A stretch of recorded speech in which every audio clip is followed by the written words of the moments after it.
and hopefully that's how it came off. I would say. Another part we got here, question for you is the future. What do you see down the road with? First, I'll go with the big drought that's coming at the end of the month. How do you and Gosu Coaching plan on brunting through it? I know you recently had to cancel the camp, or at least reschedule the camp. But what are you going to do for your commentaries and the website in general?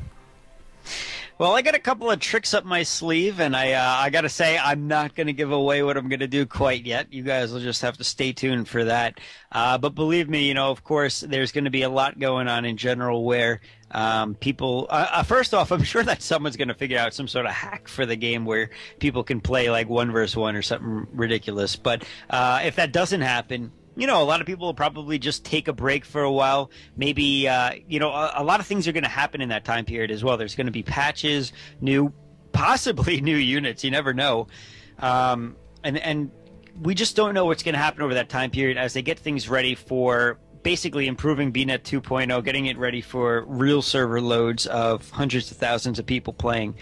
And I have some things that I'm going to be doing personally, StarCraft 2 related during the hiatus, but again, I don't want to give that away quite yet. You guys will have to stay tuned to my YouTube channel for that. As for GosuCoaching.com, honestly, I'm not entirely sure what their plan is. I haven't really talked about it too much with them. I know that they're going to keep going forward with the Gosu Coaching Camp after it's either released or beta comes back, more likely once it's released, so that they don't have to worry about this sort of thing in the future. So I'm not sure what they're going to do in the hiatus, but I'm sure there'll be a lot of StarCraft 2 talk. I'll be honest, what I think we're going to see from GosuCoaching.com, as I think something maybe in the works, is an improved website, because, of course, what you see right now is kind of a crude just startup website that we've used to make things at least easy for people to get information, but we're going to do a lot more than that. There's things in the pipeline that will be coming out to the public in the not too distant future, and this will actually be a really good time for us to focus on making sure all our systems infrastructure of GosuCoaching.com is up and ready, as well as planning out events for once the beta starts up once again.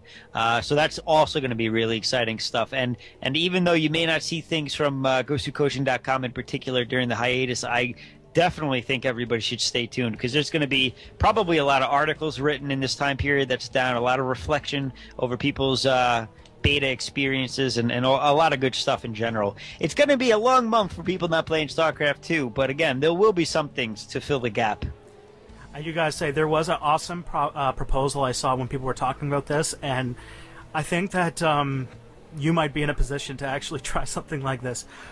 Take all of the former Brood War players who are now StarCraft 2 players, and then after the StarCraft 2 beta closes, as fast as possible after the beta closes, do a Brood War tournament and just see like some of these top players playing like absolute sloppy mess. I can tell you already that would not be pretty to watch, as I was, these guys in GosuCoaching.com, they're still getting ready, of course, for the StarCraft 1, the StarCraft Brood War WCG finals for this year. So obviously StarCraft 2 not going to make the agenda, but a lot of them are going back to practice, and there's no multi-building select, there's no grouping more than 12 units in one control group, so they're having a little bit of a difficulty in some things trying to unlearn all the stuff that they got basically for free in StarCraft 2 that they now take for granted, which is kind of funny, but I don't know if an entire tournament would really be all that great to watch. There'd be a few players who would just destroy it, probably like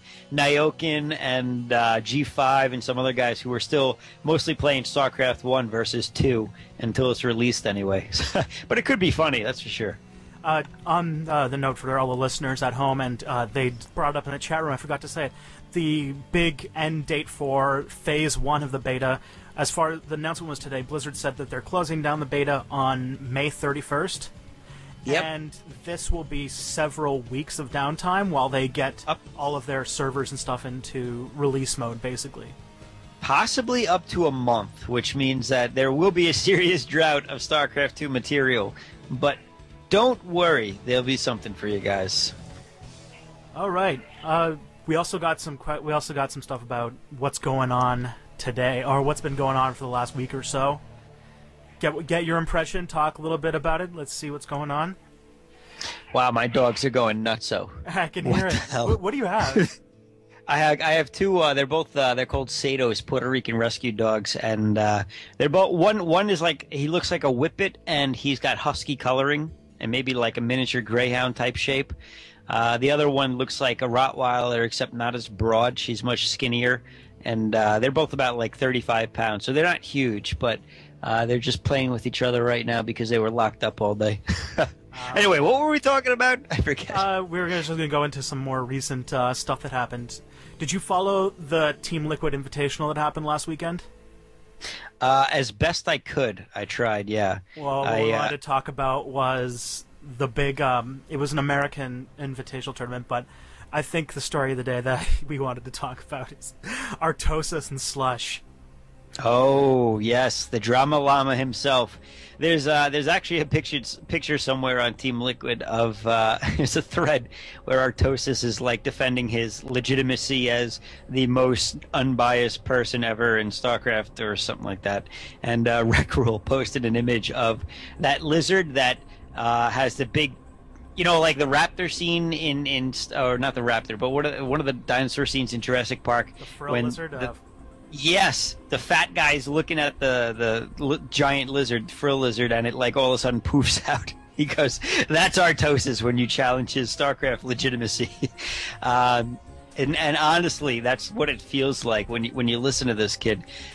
You know, I used to really like Artosis, and I feel bad saying what I'm going to say, but I'm just going to be truthful in how it comes off to me, and honestly, a lot of other people. I'm not going to imply anyone else involved, of course, but I'll speak for myself. But you know, as we watched him continue to play StarCraft 2, he doesn't come off as the handsome nerd that he used to come off as. And I actually met him too in a WCG Invitational. He seemed like a really nice guy, and he came off that way online as well. But I think with StarCraft 2, you know, he's not trying to be the commentator necessarily. If you're following him right now, he's trying to be the #1 StarCraft 2 player and basically going for it. He's playing a ridiculous amount of games, and he's, you know, he's obviously putting a lot of time and energy into it, but at the same time, he's getting like a little bit out of control, in my opinion, in terms of whether it's throwing around his fame weight, if you might want to call it that, or what have you. You know, he's definitely turning into what I can only describe as the angry nerd, you know, and it's almost like embarrassing to watch sometimes. I can't understand what's going through his head as he screams at people. But obviously in the game that you're talking about, there was a huge hoopla about how he disconnected and Slush took a win. Now, it turns out, let's give him a little bit of credit, that the TL admins had gone back and watched it again and decided that Artosis could not have lost that game if he didn't disconnect. But the way that he presented himself was obviously really unprofessional. And for someone who makes their living off of an esport, off in Korea, of course, and trying to further it, that's not really a thing that you want to be putting out there, is the angry nerd vibe, because that's not helping anything, especially if you're trying to be a part of this sport. You don't want it to backfire on you that, hey, look at him, he's a jerk, he went crazy over the TL admins for a bad decision they made. Now, I know there was money on the line, but, you know, they offered him a rematch for money and all this, and he turned it down. So, to be honest, the way that he handled it's unfortunate the way it worked out for him, but at the same time, more disappointing was the way that he handled himself. Now, I know it's 3 o'clock in the morning over in Korea during the tournament and all that, and people are calling Slush bad-mannered and all that. I would not say anything bad about Slush. He left it up to the judges. He didn't get involved. He shouldn't have gotten involved because it just becomes a screaming contest. And we only saw one-sided screaming from Artosis, which I think made people even all the quicker to try to just say, all right, shut up, Artosis, we're going to move on, take it or leave it. And he ended up losing the next game, unfortunately for him. So a little bit of like an odd thing to happen in the StarCraft 2 scene, especially with two of the bigger names. And Slush, of course, went on to win the tournament, which probably made I'm even thinking Idra now at this point. Artosis rage for a bit after that. Now, hopefully his attitude can improve a little bit anyway, or at least not that he's got a bad attitude attitude in real life, but online he's just been so bad-mannered. He's been ripping on guys left and right, saying they're bad, they're this, they're that, they can't believe they lost to this player or that player. You know, if you were to look at his post on Team Liquid, you could see it for yourself. I'm not making up anything over here. And I just wish that a person in his position, you know, when you're a voice of esports, you gotta hold yourself to a little bit of a different standard, especially when what you're trying to do is further the sport, and that is no way to do it. So needless to say, I was disappointed. The community was disappointed. He got a lot of hate for it, and that's what happens when you lash out in an open community like this. People end up hating you because of it. And so now, honestly, he's got to probably work a little bit to save some face. But yeah, crazy stuff going on in StarCraft 2 beta. I know one time he made the claim that I guess he's practicing a lot with Hydra. I guess it rubbed off on him a little bit. I don't know.